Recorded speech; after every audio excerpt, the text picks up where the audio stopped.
cakap tentang soal perbahasan bahasa grammarnya yang betul berkaitan.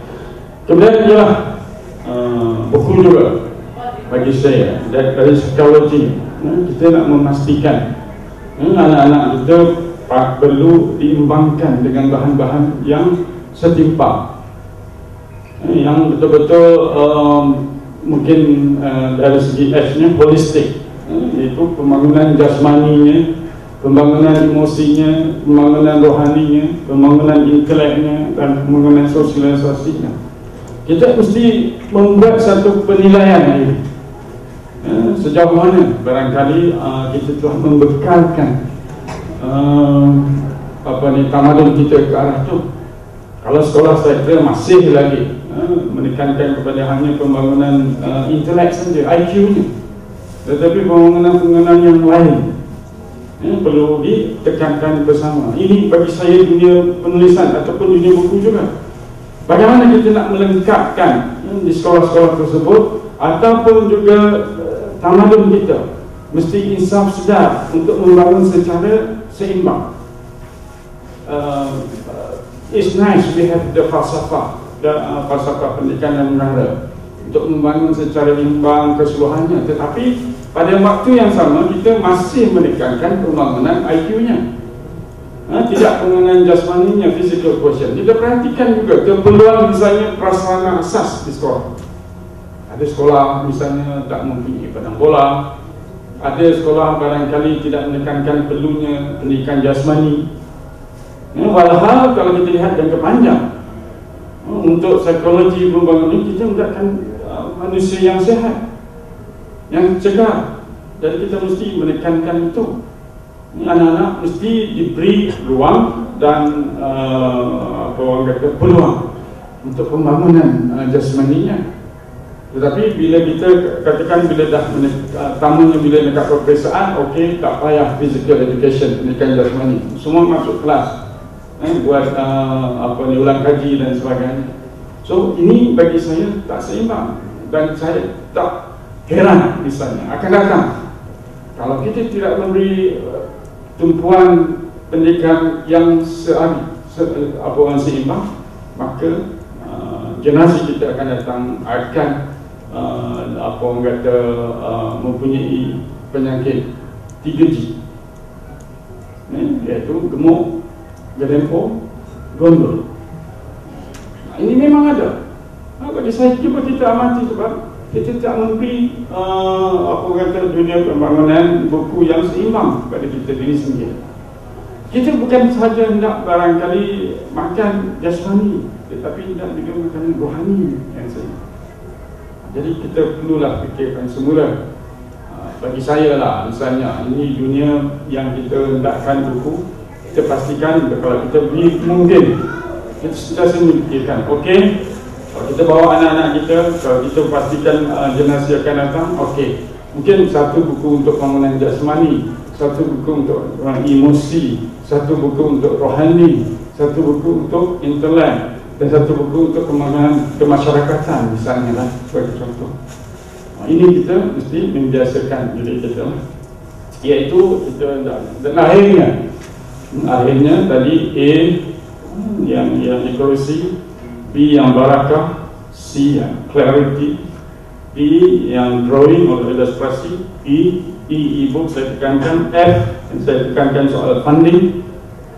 Saya percaya kalau tidak ada funding, saya rasa dunia buku kita tidak begitu merebak dengan luas. Kemudian G soal grammar, tulisan-tulisannya ataupun soal bahasa Inggeris khususnya saja.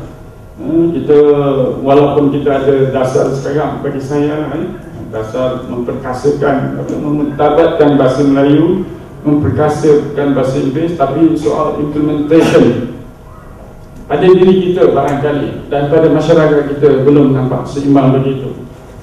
Dan lepas G tadi, H yang holistik, dunia psikologi, saya kira psikologi dunia buku mesti pastikan pembangunan yang seimbang ini.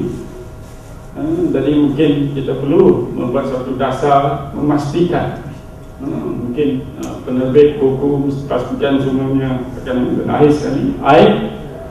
Soal kewibawaan, soal integriti kita, soal membangunkan integriti. Jadi sesuatu buku yang diterbitkan, dunia buku mestilah ada integritinya. Dari segi barangkali proses penerbitan, dari segi pemasarannya. Saya ambil contoh soal integriti dalam dunia buku ini. Mungkin tuan-tuan tak setuju. Kenapa kita hanya menumpukan pameran buku di bandar-bandar besar saja? Kenapa tidak memberi ruang dan peluang di daerah-daerah atau tempat-tempat kecil dan sebagainya? Mereka yang memerlukan sangat. Ini saya kira perlu memikirkan soal integriti atau kewibawaan kita lah. Tetapi bercakap soal psikologi boleh saya dahulukan, Prof.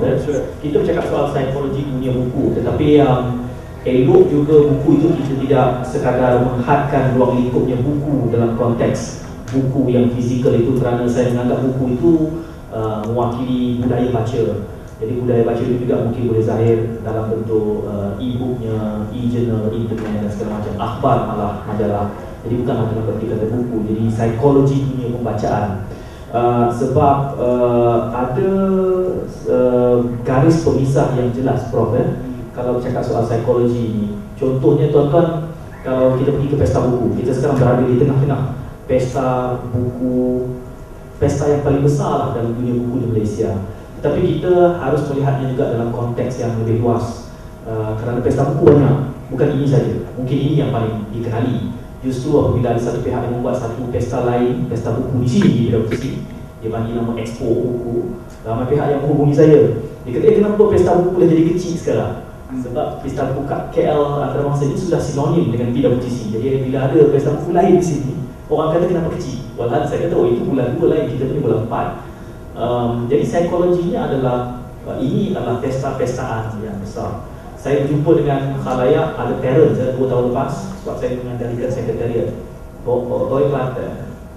Dia datang bawa anak, stroller, 3 anaknya dan dia husband and wife. Waktu saya berbual, kebetulan sebab dia bagi ada orang jabatan berbuah. Jadi saya berbual, saya kata, terima kasih mak, datang di mana? Dari Kelantan. Saya tu cakap Kelantan dengan dia, saya boleh cakap Kelantan bunyi siang sikit lah. Sebab isteri saya yang Kelantan, saya orang Perak. Dia kata, ini adalah sabat tahun dia datang. Dan saya tanya, baguslah, Alhamdulillah, so berapa hari? Ini dah malam ni malam kedua lah. Mana dia bermalam datang sini, satu keluarga. Dan lebih menarik lagi, bila saya tinjau lebih jauh, mereka berbelanja RM3,000. Dan saya kata, besar. Saya menjangka dia ni orang kaya. Dia kata tak, dia hanya pegawai pembantu gitu. Tetapi rupa-rupanya RM3,000 yang dia belanjakan itu adalah bajet tahunan. Dan mereka datang naik kereta api. Dan saya dapati trend ini ada. Dan sayangnya saya terlupa nak ambil kontak number.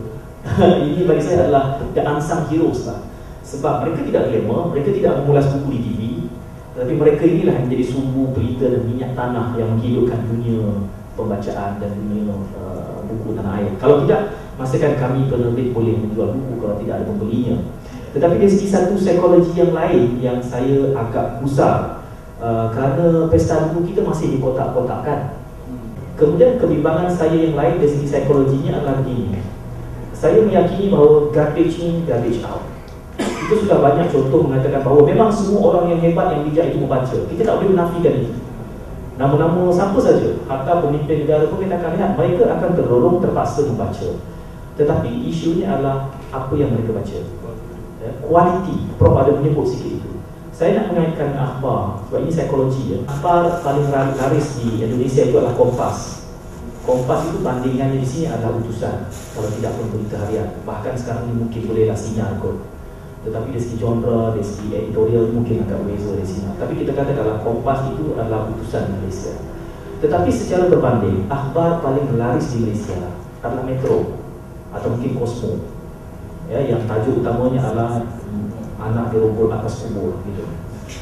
Yang akan cepat menangkap imajinasi pembaca kita. Dan ini medium yang lain. Tuan-tuan tak perlu pergi jauh. Kita bercakap soal psikologi ya. Ini kebimbangan saya. Tuan-tuan pergi ke, di sini ada kedai akhbar depan itu. Sebelum balik ini sama-sama kita tinjau. Tuan-tuan tengok akhbar di situ. Tuan-tuan tengok akhbar muka hadapan bahasa Inggeris bercakap tentang minimum wage.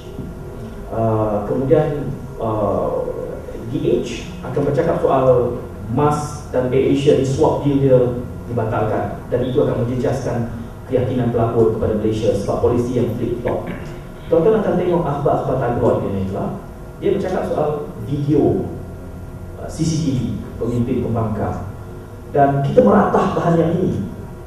Khalayaknya yang membaca bahan yang ini, yang garbage ini, berbanding yang membijakkan. Saya, buku-buku seperti tadi minda tertawan ini, ini terbitan SIRB.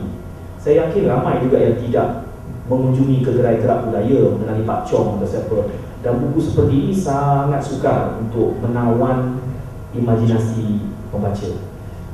Jadi psikologi ni kita berperang ni, kita nak jadi negara maju, tetapi secara berbanding kualiti pembacaan kita masih lebih jauh.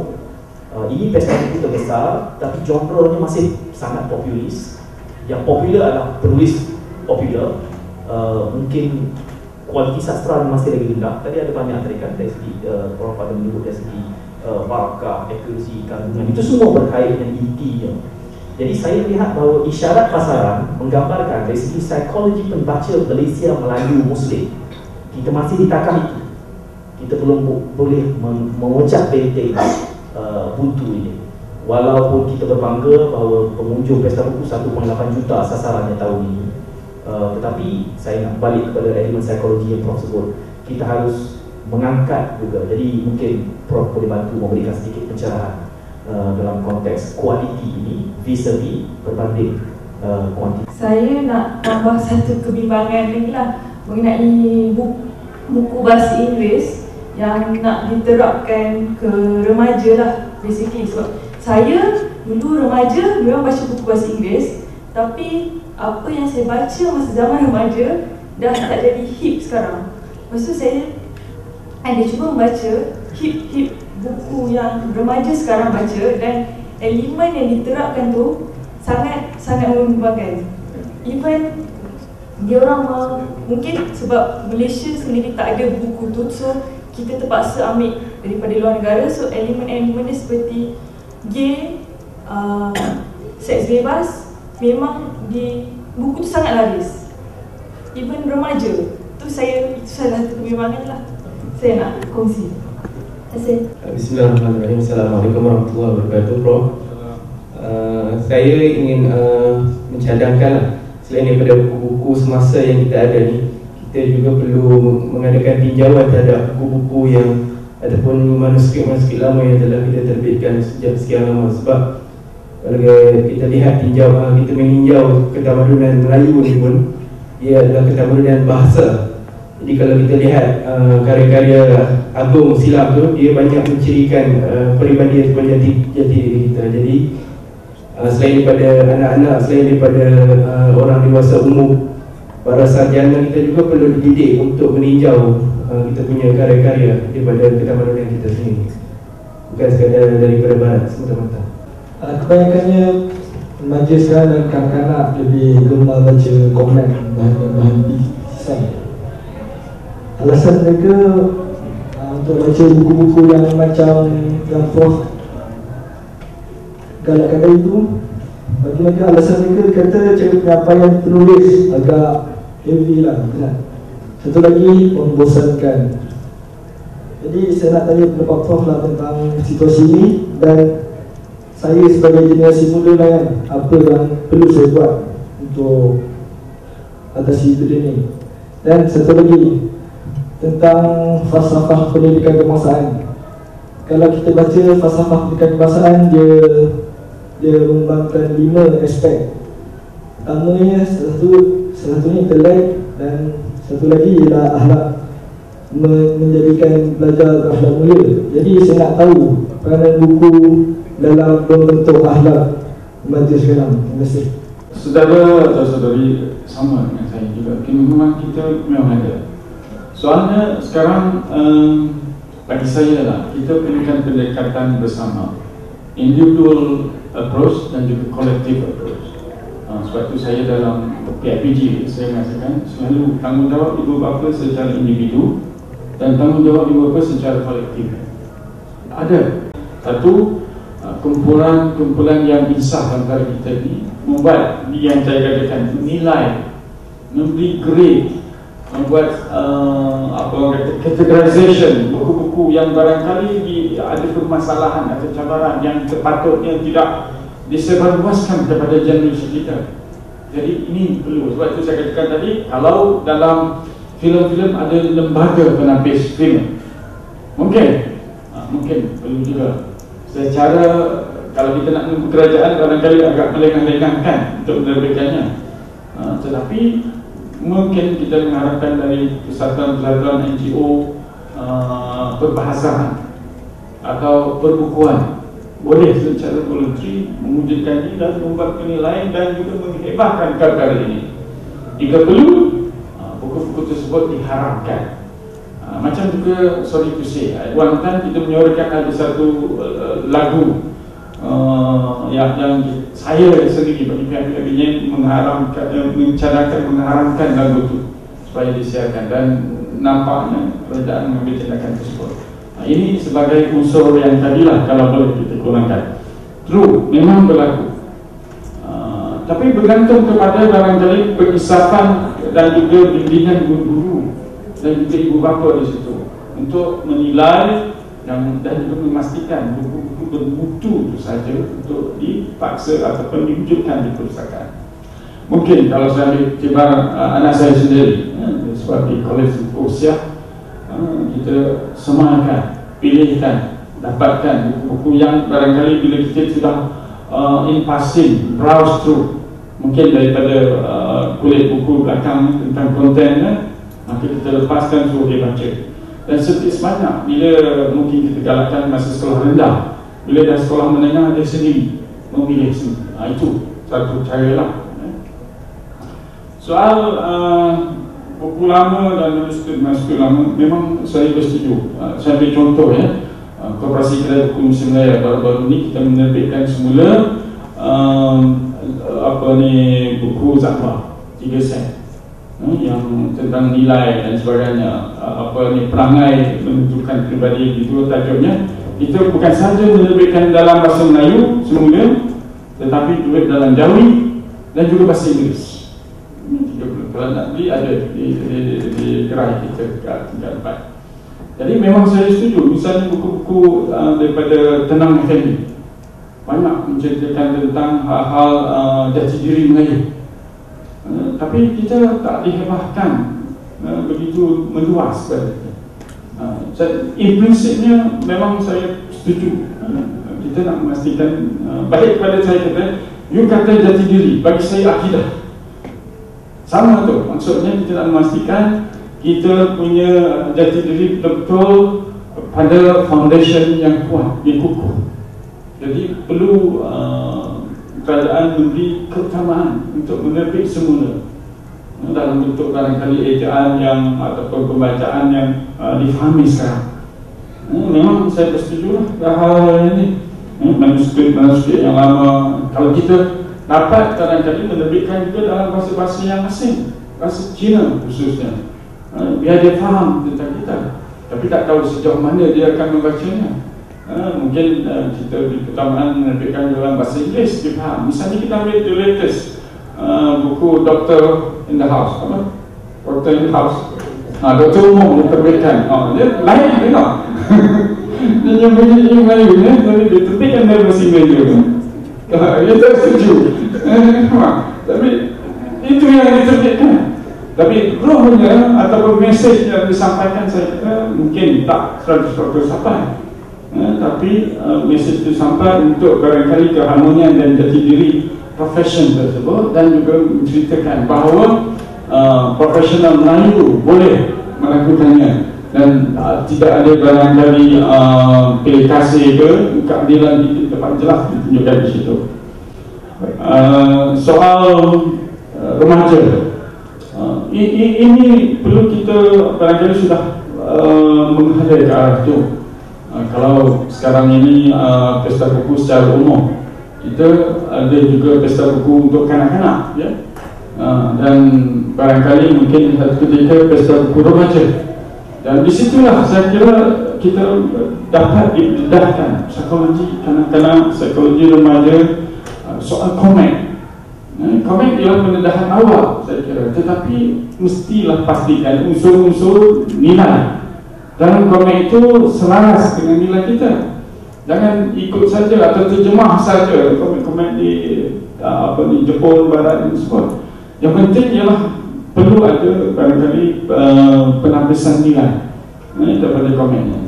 Saya tidak bersetujulah kalau kita langsung tidak adakan komen. Komen itu sebagai pengenalan. Dunia kanak-kanak hendakkan ilustrasi lebih banyak daripada barangkali banyakkan tulisan. Kalau kita suruh kanak-kanak membaca buku banyak tulisan, so dia tak baca. Jadi perkenalan pada anak-anak dunia kanak-kanak begitu komen dan sebagainya. Betul kalau kita memahami. Ini balik pada psikologi yang tadi. Dunia kanak-kanak ada dunianya sendiri. Remaja yang sekarang ini saya kira tertarik dengan novel-novel cinta, novel-novel seperti apa yang tadi saya katakan, cinta dan sebagainya, untuk bersepah banyak. Tapi unsur-unsur itu barangkali ada unsur keharmonian dan kesejahteraan kepada remaja tadi.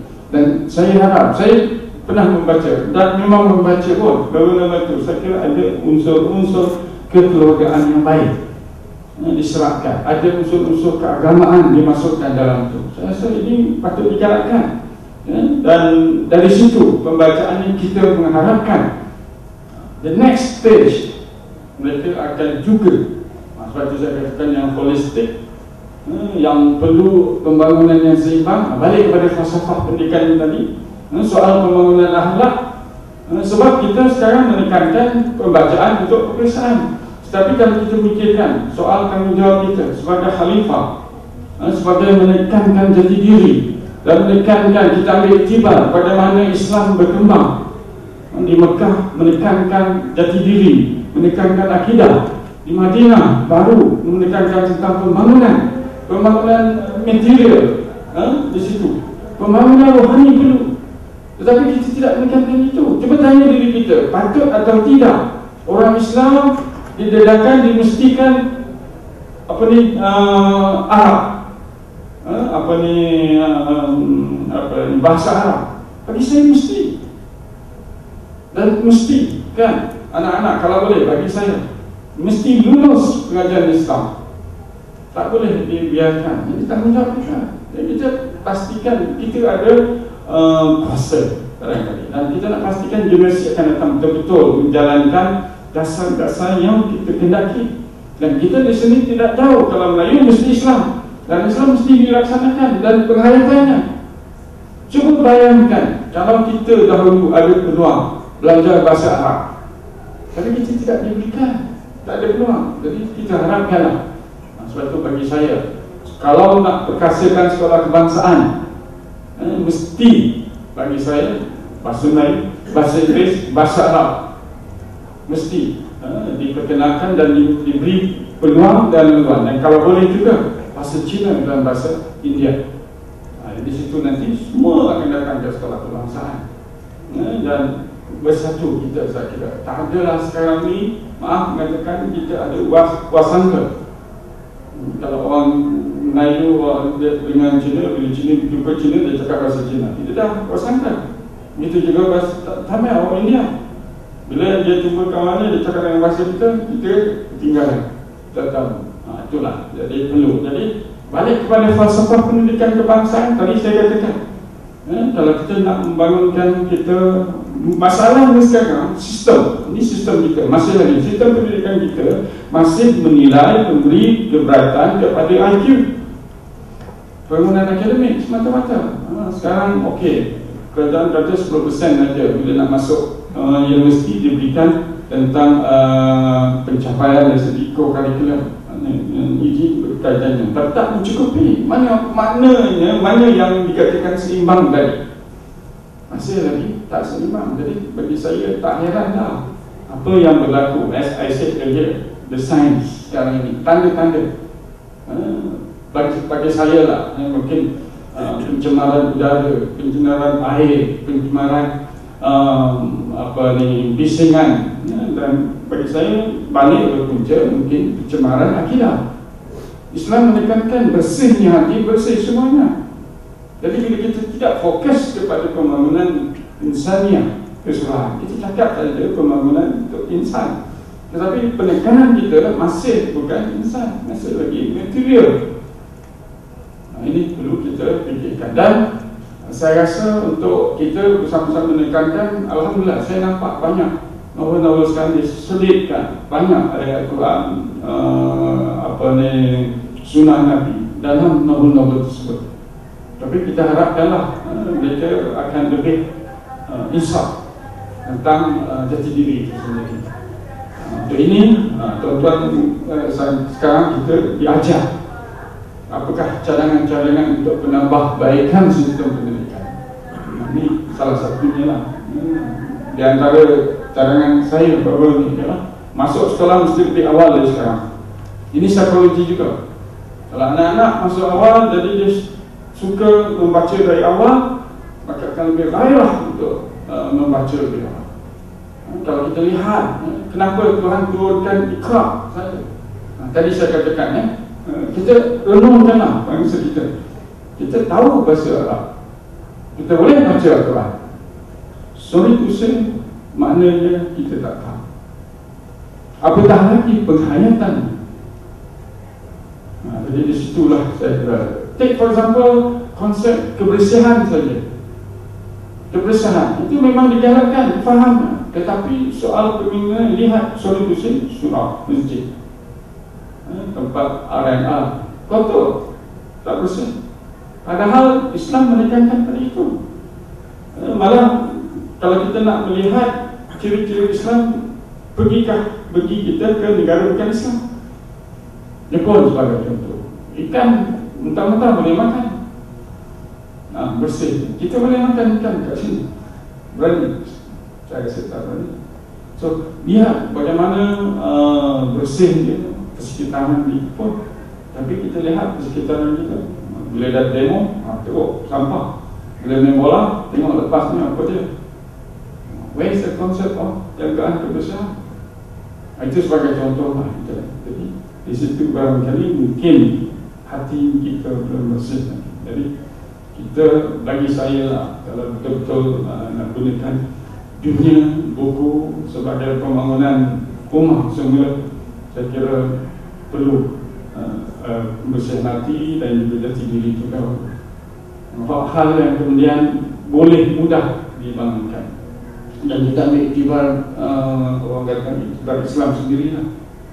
Akidah dahulu di Mekah, kemudian di Madinah itu mudah saja pembangunan material, pembangunan rumah di bangsa dan di perluasan. Allah Allah. Okay. Saya tadi Prof ada menyebut soal komik. Saya nak membiasakan kita dengan juga istilah novel comic, ya.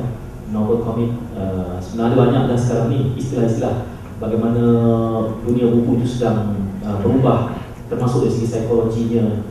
Kita sudah sangat familiar dengan istilah e-book, electronic book. Kita pernah dengar tentang blog, blog buku, buku blog. Checkdat.com itu sebenarnya adalah blog, adalah antara blog yang paling popular dalam pasaran Malaysia, tapi tidak diisytiharkan sebagai blog yang pertama sebab saduran daripada apa saja. Khadir Jasir juga buat blog ya, daripada Skype itu. Ada tak banyak sebenarnya blog di Malaysia, tapi yang bahasa Inggeris mungkin ada banyak lagi, ada antarabangsa. Kemudian saya tak pasti saya nak gunakan istilah smoke. Tak pernah saya jumpa, tapi saya nak memperkenalkan smoke. SMS book, Gelombang Raya Aceh. Prof aku tu ada lagi di kepala. Tetapi buku pertama yang smoke adalah Gelombang Raya Aceh, Prof Siti Simon ya. Adalah koleksi SMS. Tidak ada editorial, melainkan SMS itulah yang masuk di dalam. Ia sebenarnya menggambarkan komunikasi sewaktu Aceh dilanggar tsunami itu. Koleksi SMS itu Profesor Dr. Siti kumpulkan dan disusunkan menjadi Gelombang Raya Aceh. Jadi anda harus ada kesabaran nak memahami, sebab dia berkomunikasi dengan orang Aceh dengan bahasa SMS yang suntuk itu. Bagi saya itu satu eksperimentasi smoke yang baik, tetapi tidak semestinya perlu dimakmurkan terus. Tetapi itu sangat saya raikan. Sebab saya, okey, sebelum itu yang mutakhir saya menemui book, VOOK, video buku. Sebab buku ditampilkan dalam bentuk video, tidak mustahil kerana kita sudah di YouTube itu sudah boleh di chapter-chapterkan, ya, dijuzuk-juzukkan. Jadi satu buku itu sudah boleh bersifat visual. Nanti orang akan confuse yang mana video, yang mana book. Tetapi kita bergerak ke arah itu, psikologi kita juga bergerak ke arah itu. Di sini saya nak berkongsi mungkin peranan penglipur lara kita. Orang kata sejarah itu berulang, kan.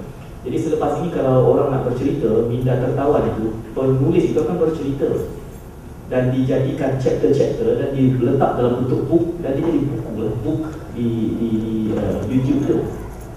Dan sebentar lagi akan ada saingan YouTube.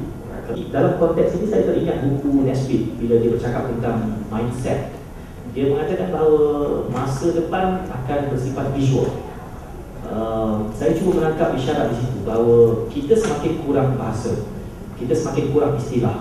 Jadi konsepsi kepada benda yang besar itu akan disimbolkan. Sebab itu SMS itu semakin, ya, sebenarnya SMS itu adalah pembuktian, penzahiran hujah daripada Nesbitt ini. Sebab bahasanya semakin ringkas, tetapi semakin kita faham. Kita marah kerana dia mengganggu tata cara bahasa, tetapi itu realiti di masa depan. Ruang makin suntuk, makin banyak kita nak kongsi, simplification semakin berlaku. Jadi akan wujud simbol-simbol. Tuan-tuan tahu tak simbol gay misalnya, simbol hippies. Tengok gambar lelaki, gambar perempuan, kita tahu itu tandas, kan? Dia simbol itu akan jadi satu bahasa baru. Dia membentuk psikologi baru. Sebab simbol itu mungkin tidak ada, ya, mungkin nanti akan ada nilai Islaminya. Sebab itu dijakin simbol tandas itu lelaki ini bersongkok. Tetapi kita masih faham, ini tandas, kan? Mengapa tidak? Ya, kadang-kadang dipaksakan pula simbol tandas itu perempuan berduduk, dijakin. Tapi bila di RTM, itulah perempuan yang berskirt itu. Ya, jadi dia neutral sifat religious, sifat rohaninya. Jadi itu ada kaitan. Tapi kita tak perasan. Saya rasa psikologi kita sebenarnya terdidik dengan buku. Saya selalu bercakap di Sofa Putih, jalur-jalur yang dulunya tidak wujud kini wujud dalam penerbitan di Malaysia. Fiksi misalnya Amir Muhammad, tidak ada penawar. Maksud saya tidak ada yang menawarkan genre itu dalam pasaran, tetapi kini Amir Muhammad tampil. Kalau tuan-tuan pegang buku fiksi, ya, dia syarat menerbitkan buku fiksi itu kalau ada manuskrip pertama selanga celupar dirapikan, walaupun tidak mesti. Bila menulis harus ingat pulp, harusnya. Ini baca buku Amir Muhammad ni fiksi, ya. Urban pulp, dan tajuk mesti satu perkataan. Sebab itu buku-buku fiksi itu kuga, bisik, dan satu perkataan saja. Jadi itu satu benda. Di Indonesia benda ni sudah lama, tetapi di Malaysia kita, entah, saya sembang nampak aku tadi, entah kenapa dalam konteks buku ni kita sebenarnya di belakang Indonesia. Sebenarnya ini beberapa cara lah, banyak cara. Kita tak ada satu cara yang mutlak untuk nak menggalakkan manusia suka membaca. Jadi kita nak menggerakkan momentum ataupun motivasi terus membaca. Jadi seperti yang kita buat perbandingan, untuk kita melihat bagaimana negara-negara luar menjalankan misalnya pesta buku sebagai contoh. Jadi kita di Persatuan Kontraktor Buku dan juga Persatuan Koperasi Buku Malaysia, kita cuba mengusahakan kembali buku. Bagi saya membaca tidak semestinya membaca dengan baca buku saja. Dunia ini adalah medan untuk membaca. Jadi dengan orang kata kembali, sebab itu dalam Islam pun menggalakkan kita melihat apa yang ada kedapatan dunia ini dan ambil iktibarnya. Sebagai contoh, kalau pergi India, buku India edition banyak. Jadi di antara satu lagi ini barangkali untuk orang kata beri kebajikan dan manfaat kepada pelajar. Ada India edition. Why not? Saya terfikir kenapa tidak ada Malaysia edition, yang betul-betul kita pastikan bahawa manfaat ilmu itu disebarluaskan kepada generasi kita, dan buku itu just like everybody can travel, everybody can have a book. Di Indonesia sepatutnya. Jadi saya rasa utamanya buku-buku dalam edisi bahasa Inggeris, buku-buku teknikal agak mahal. Kenapa tidak bolehkah kita membuat dalam bentuk Malaysia edition? Saya percaya ini boleh dilakukan. Nah, ini di antara manfaatnya saya kira bila saya membuat kembali buku ke New Delhi. Ini dia.